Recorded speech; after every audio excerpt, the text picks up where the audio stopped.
Bonjour à tous et bienvenue sur la chaîne Cybertech pour la première vidéo des vacances. Je suis heureux de vous retrouver et je souhaiterais aujourd'hui vous parler du logiciel Apple Freeform qui vient tout juste d'être dévoilé en vous en présentant un aperçu rapide et en vous donnant mon avis sur ce nouveau logiciel. Alors si je veux vous parler de ce logiciel, c'est parce qu'en tant qu'étudiant et en tant que doctorant, j'ai souvent été confronté à des applications destinées au travail collaboratif et permettant notamment des brainstorming en équipe ou encore d'élaborer des cartes mentales. Et c'est précisément le but de ce logiciel Apple.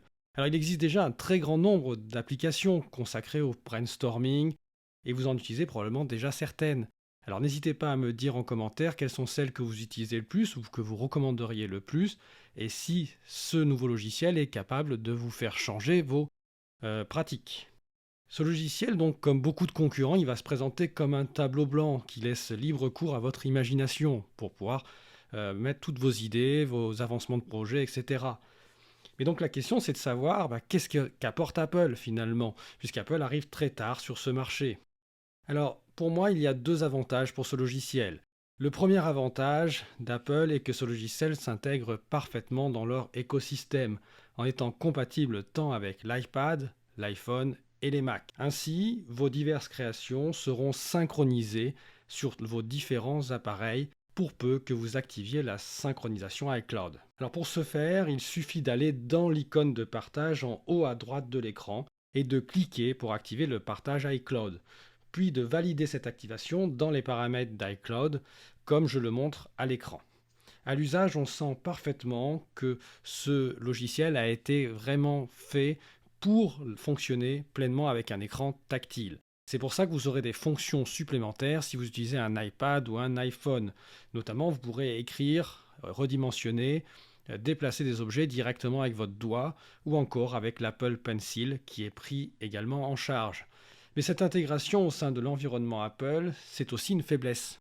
En effet, car elle laisse pour l'instant de côté les utilisateurs qui ne sont pas sous macOS, c'est-à-dire ceux qui utilisent Windows notamment, ou ceux qui utilisent Android pour leur tablette ou leur téléphone. En effet, même si vous partagez directement via un lien Internet votre document, il ne sera pas modifiable si l'autre utilisateur ne dispose pas d'Apple Freeform qui n'est disponible que sous les plateformes d'Apple. Il faudra donc que l'ensemble de vos collaborateurs ou étudiants disposent d'un appareil Apple pour pouvoir prendre part à votre session de brainstorming. Le deuxième avantage d'Apple Freeform, c'est sa relative simplicité d'usage. Et on est habitué à cela avec Apple, leurs logiciels sont souvent bien faits, intuitifs, de sorte que leur prise en main est immédiate. Avec Freeform, c'est la même chose. Vous disposerez d'un tableau blanc personnalisable au sein duquel il vous sera possible d'écrire des notes librement ou sur des post-it, de dessiner au doigt ou avec l'Apple Pencil, d'ajouter des icônes parmi un catalogue extrêmement fourni. Notamment, on retrouve des formes élémentaires, des rectangles, des ronds, etc. Des formes géométriques qui sont des formes en relief, des objets, des animaux, euh, des icônes représentant la nature, la nourriture, le travail, etc. Donc une liste très fournie. Mais cette liste très longue ne doit pas tromper néanmoins, puisque elle est décevante, parce qu'elle ne contient aucun diagramme courant qui serait préconfiguré et qu'on aurait juste à modifier directement dans Apple Freeform. Par exemple, on ne trouve pas de relation pyramidale ou hiérarchique, on ne trouve pas de diagramme circulaire. J'aurais aimé des schémas et des diagrammes déjà préconfigurés qu'on ait juste à modifier comme on peut le trouver chez certains concurrents.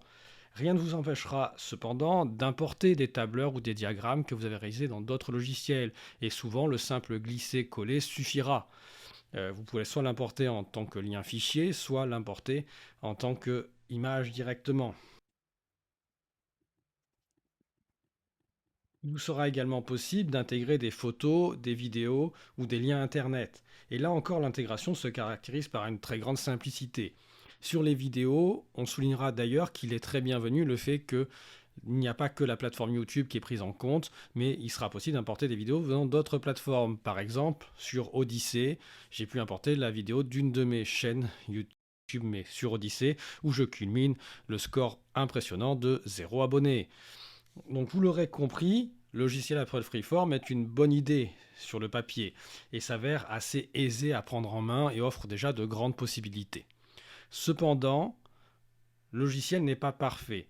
J'aimerais voir implémenter plus de fonctionnalités à l'avenir, mais surtout, il faudrait qu'Apple puisse revenir sur ce caractère complètement fermé en autorisant la modification directement par un navigateur Internet. En effet, en l'état, son déploiement dans les entreprises ou dans les universités est limité du fait qu'il faut que l'ensemble de vos collaborateurs ou étudiants disposent d'un appareil Apple. C'était Cybertech, j'espère que cette petite vidéo rapide vous aura plu. Je reviens pour d'autres vidéos pendant les vacances qui seront publiées au fur et à mesure. Merci pour votre soutien à la chaîne et à bientôt.